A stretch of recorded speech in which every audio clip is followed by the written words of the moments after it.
We're in a third week of session, Senator, and a lot of this week spent, as the early part of all sessions are, in committee. One of the committees is seeing the appointees that have been made, especially over the interim, by the governor. That's right. One of the committees that I am grateful to be serving on is the Gubernatorial Appointments Committee. I believe that's one of the most significant aspects of the Senate, is to confirm or not confirm appointees that the governor makes. We have an advice and consent role in that. The way the interim appointments are made is that when the governor makes appointments to commissions or boards in the interim, then they begin to serve immediately, subject to the consent of the Senate at the next time that we convene. If that's a special session or whatever it is, they could be brought before the Senate. But we're now back in general session, and so all those appointments that the governor made since our last meetings are before us. The criteria on that is that we have to complete all those within 30 days of reconvening. So we have a real short time fuse. The governor has appointed well over 100 appointees in the interim. The reason for that is because there were so many areas of service that either had not been filled or terms were expired. New appointments needed to be made, and so the governor has tried to do that. His wife, Sheena, has had a real interest in children and the well-being of children, adoption, those kind of areas, and so one of the areas that the governor had a lot of appointees in is in the child abuse and neglect review boards, and there are a number of those across the state, so there were dozens of appointees made to those, and we've been hearing a lot of those. There are other commissions and committees and boards that we've also been heard, even department directors that were interim appointments, and we have to finish all those by early February. And so we've been hearing from as many as 25 or even 30 per hearing. We'll have another at least 2-hour hearing next week, and again, we'll have one right after the other as we have an opportunity to hear from them, review their qualifications, and ask them questions about their service to Missouri and to Missourians. So that's been a real challenging thing to try to keep ahead of those appointments. It also has been very encouraging. The appointees that we are hearing from are almost without exception just superior Missourians that are committed to the tasks to which they've been appointed. They seem to be very well qualified. Their resumes are exceptional. I think the entire committee has been very pleased with what we've been seeing, but we still have a lot of appointees to review. If they're not reviewed, then there's a series of steps that have to be taken in order to, I guess, preserve their appointments. I won't go into that. It's a little bit dry, but that's the reason that we're hurrying as much as we can to meet that deadline. For you, another year for the hope, anyway, of making education savings accounts a reality in Missouri. Yes. This week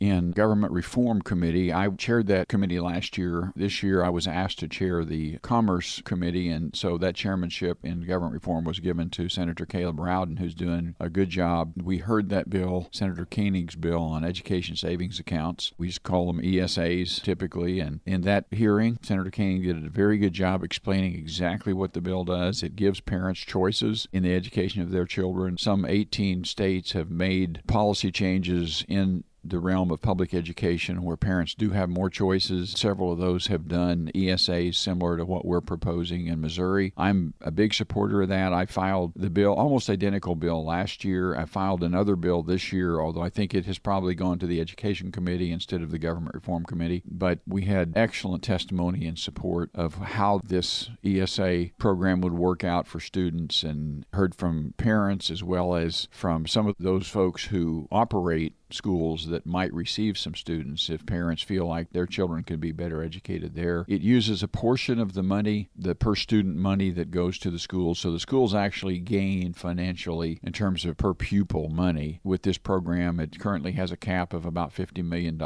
In terms of tax credits, it would be funded by tax credits. We have something in Missouri called the Blaine Amendment, which has an interesting history. I won't go into the history. Listeners might want to Google that and kind of check the history of that Blaine Amendment out. It's a little disappointing history, but pretty interesting. In order to survive the Constitution, it's important to finance this with tax credits. That's the way the bill's designed. It's administered by the treasurer, who already manages scholarships and other things in the education field, so he's very comfortable with that. I'm encouraged with the testimony. The big conflict that we heard, I guess, in opposition testimony is really the competition between the health of the institution versus the well-being of the student. I'm going to have to come down on the side of the student, I guess, every time, is that the purpose of education isn't to build strong institutions. It's to build strong men and women, young men and young women, and to prepare them to fully exploit the talents and abilities and skills that God has gifted them with and when He created them. I'm pleased that if we can get all parties to come back to that point as our objective, it seems like some of our differences dissolve and we're able to work together. So I'm hoping that we'll see that bill this year progress further and maybe open some real opportunities for parents who have desires for their students that are a little different than what they're getting in just the school that they've been assigned to by their zip code. As we move forward with these committees, now the first legislation from these committees is on its way to the floor for full debate. That includes Senate Bill 564 for you, which is the Utilities Regulation Bill. That's right. We're looking forward to turning that bill in today. We voted it out of committee Wednesday with a 9-1 vote. That we have a lot of work to do. We heard things in the hearing that we will have to address, and so there will be changes made to the bill before it's actually brought up on the floor. We'll call that a floor substitute. We will work to address those issues, and then if there are further issues that come out in floor debate, we'll obviously try to work on those and arrive at the compromises that it takes. Our infrastructure in Missouri, our utility infrastructure, particularly in the electricity area, is very, very old. St. Louis is particularly affected by that old infrastructure, but it's true across the state, and our regulatory environment is nearly 100 years old. The kinds of issues that were before us 100 years ago, as you can imagine, are significantly different than they are today. A large number of senators and a large number of representatives are convinced that there are things we need to do in order to modernize our grid in Missouri, all the way from substations to meters to the towers that we hang our electric lines on. And there's new technology there that can really be a benefit to consumers. The question there is whether the regulatory environment fosters or even allows some of those improvements to be made in a real time frame. With the current regulatory environment, it could take us 40 or 50 years to implement today's technology, and then it won't be today's technology 40 or 50 years from now. So we're looking at ways to accelerate that. 564 is the bill that will do that, and as soon as we can get that thing ready, we're going to have it up on the floor. Could have it as early as sometime next week to debate on the floor.